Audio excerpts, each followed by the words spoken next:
Good morning. I'm not really sure if I'm ready for this, but I didn't have a chance to record last week. So I just wanted to come on here and say that I'm still here. I'm still reading. And I actually finished Skylight by José Saramago. This is a book that it's an author that I've been wanting to read for a while. As I mentioned in my last video, I am Portuguese. I was born and raised in Lisbon. I immigrated with my parents and my brother to the United States at the age of 13. I do remember my father, who was an avid reader, used to mention José Saramago on quite a few occasions. I think I was too young to read Saramago at that time. And I came across, I don't even remember how I came across this novel. I think I was just browsing a bookstore and I came upon Blindness, which was in the a table for dystopian novels. And that one didn't call out to me, but the name did because it reminded me of my dad. So I went looking for another Saramago book on the shelves, and I came across Skylight. And after reading the back of the book, the little synopsis, I thought it would be interesting. And then also the cover is so reminiscent of the old apartment buildings in the old part of Lisbon that I had to pick it up. As a matter of fact, I came home and I showed my husband that I had purchased a Portuguese novel. Well, it's written in English, but I had purchased a novel by a Portuguese writer. And he's like, oh my gosh, that looks exactly like Lisbon. And I thought it was really interesting and pretty and brought back memories. So I picked it up. I thoroughly enjoyed it. I don't think I'm ready to fully review the novel. As you could see, I have quite a few underlining sections and tabs and things. I want to go through it again at the portions that I tabbed. The colors mean absolutely nothing. It's just whatever I have on hand. That's what I tab with. And I don't highlight, I underline and make notes if I need to make notes, but I just underline with a black pen. And yeah, so the tabs don't mean anything. But what I normally do is I'll then, once I'm done reading, I let it marinate for a little bit and then go back and just look at the portions that are highlighted. And that's how I figure out what my thoughts were. Sometimes I do notes on the margins, kind of like a question mark, an exclamation point when I think something is really important. I don't see. If it's a long passage, instead of underlining the whole thing, I just basically do a line down the paragraph to represent that that's what I am referring to. And yeah, so what I do is I go through all of my tabs, and then I have a notebook, which is here, and I just write down my ideas, and this is how I then put my thoughts together on the book and how I felt. But I'm not ready to do that yet. I can tell you that there are a lot of themes throughout the book. So it's a book where the apartment building is as much of a character as everyone in the story, I think. I feel like where people lived was representative of their station in life and how they felt. There are themes of love, jealousy, sexuality. This was written at a time when Portugal was under an oppressive regime of Salazar. I think it was written in the 40s sometime. Actually, this is Saramago's first novel. So backtracking a little bit, I know I'm all over the place. I don't have a script. Like I said, I'm not scripting and I am not editing anything. So hopefully this is going to sound fine. But anyway, Saramago wrote this novel. I think if I remember correctly, he was maybe in his 20s, mid-20s maybe, and sent it out to a publisher to be published. The publisher lost it and never published it. It's not a particular political novel, although it does touch on politics. And I think, as of right now, one of my favorite characters in the book, actually two of my favorite characters in the book, Sylvester and Abel, I believe in English we would say Abel, they discuss politics, but it's not, I don't know, I didn't live during the time of that regime, but I don't think it was enough for it to be a censored novel. I think, and I don't know if this is my theory or if this is something I read in the introduction, so take this with a grain of salt. It may be my theory. I think perhaps it was lost because this was his first novel. He was a 25-year-old man. The people were going through an oppressive time, so there was a lot of rebellion. And having someone's first novel being published at that time, it was going to require the publishing company to fight or come to the rescue of that author in case things went south. So I think that is the reason why it was lost.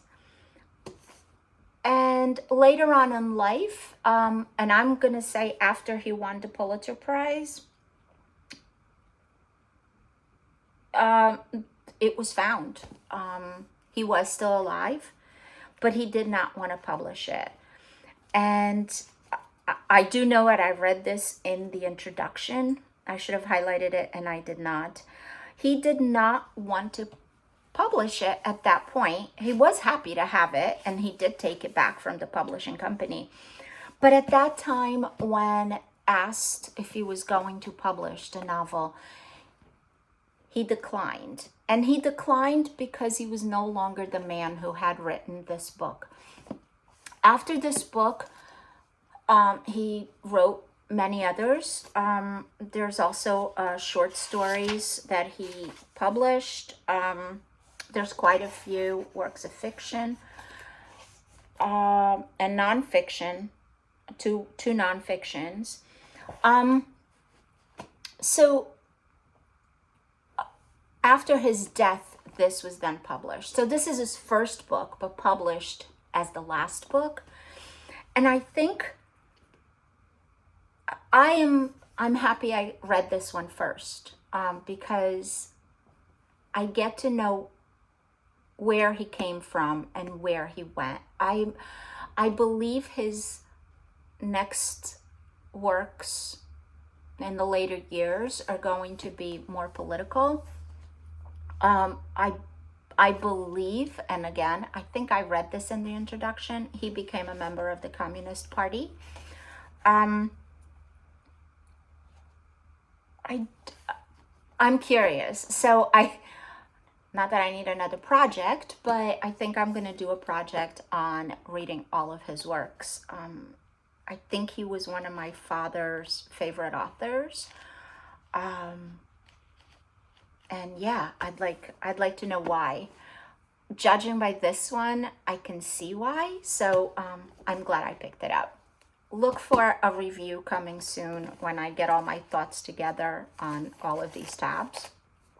But I will give you a review soon, and maybe a little bit more background on him, because like I said in my first video, I think it's important to know who the authors are, where they're coming from, and what was society around them like, in order to understand the books and the words that they're saying. The other thing that I told you guys I was reading is the Federalist Papers. So I read 1 through 6. I'm going to start on number 7. Again, I'm reading this one paper at a time, one paper a week. I didn't read anything last week, but I did finish John Jay. And the thing that I find really interesting is that it's very much relevant to us today. So John Jay was talking about, so the Federalist Papers were compiled in order to convince the 13 colonies and the people within the 13 colonies that the Articles of Confederation were not going to accomplish what the founders had thought they would accomplish. They weren't giving, so the articles gave the states, the 13 colonies, greater power, which, contrary to what the founders came to believe, it was best to have one federal government governing the 13 colonies. So my thoughts aren't together. So if this is a little sporadic and all over the place, I do apologize. I'll try to be more concise. So John Jay is talking to the people. So the papers were published under the pen name of Publius. And John Jay is talking about defending a federal government, general, an overbroad governance of the 13 colonies. And his claim was that it would make the country stronger. Because when you have a people, so his explanation was because we are of the same fabric, we speak the same language, we have the same beliefs, we come from the same place, and therefore it makes sense that one general government should govern. And that got me thinking, how would they feel about immigration? Being an immigrant myself, I do see the struggles of allowing so many different cultures into a country. But I also see how that can be beneficial for the country, right? So we have immigrants that come from so many different places, believe so many different things. And in my opinion, I think that's what keeps the country fresh. However, if those immigrants do not assimilate and take on the goodness of the country that they move to, that country ceases to be what the immigrant came to the country for. I hope I'm making sense. So anyway, I thought that view of John Jay was very interesting, and I am being told that, well, I'm not being told, I'm reading that Alexander Hamilton, who's the writer of Federalist number 7, is going to argue for the same federal government, but for different reasons. And it sounds to me, I only read the first paragraph early this morning, that he's actually going to be saying the opposite of what John Jay has been arguing for.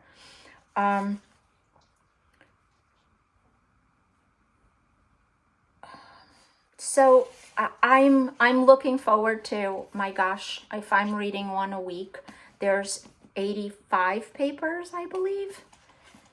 I think there are 85 papers. So I'll be reading this forever. Please give me some time.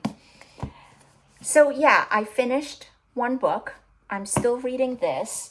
And I am starting, I'm on page 45. I am starting my first Dostoevsky, Brothers K. I have been intimidated by this monster for so many years. I just picked it up. I never even bought it because I didn't want it to scare me while it sat on my shelves. Initial thoughts, I think it's super accessible. I did not expect it. I expected it to be a difficult novel to read. But honestly, I'm finding it really accessible. There's obviously not a lot has happened. He's going through explaining who each of the characters are, the father and the 3 sons. I haven't come across, I'm now coming across a discussion on religion and the middle son. Middle son? Yes, I believe it is the middle son. And maybe it's the youngest son. The youngest son, Alyosha.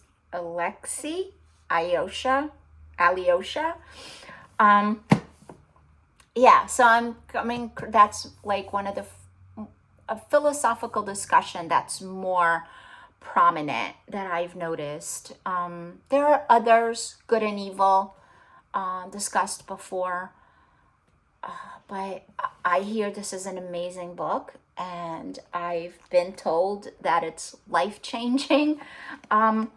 So hey, who can't use some life-changing reading at this point, right? So yeah.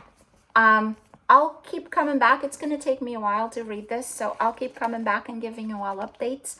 I don't expect to be done with this for a little while, but like I said, I will come back and give you updates on where I am. And maybe I'll pick up another book to read as a commuting book. I have a 2-hour commute every day. Well, 3 days a week into the office. So normally I will pick up like an audiobook and just listen to an audiobook. I'm thinking I may pick up Middlemarch. And yeah, that's what's been going on. What are you reading? What's going on? Please leave me a comment. Thank you so much for coming back. And if you're new here, my name is Anna, and I try to post as often as I can. This is my second booktube video. I hope you enjoy it. Give me some comments, give me some likes, and I'll see you soon. Bye.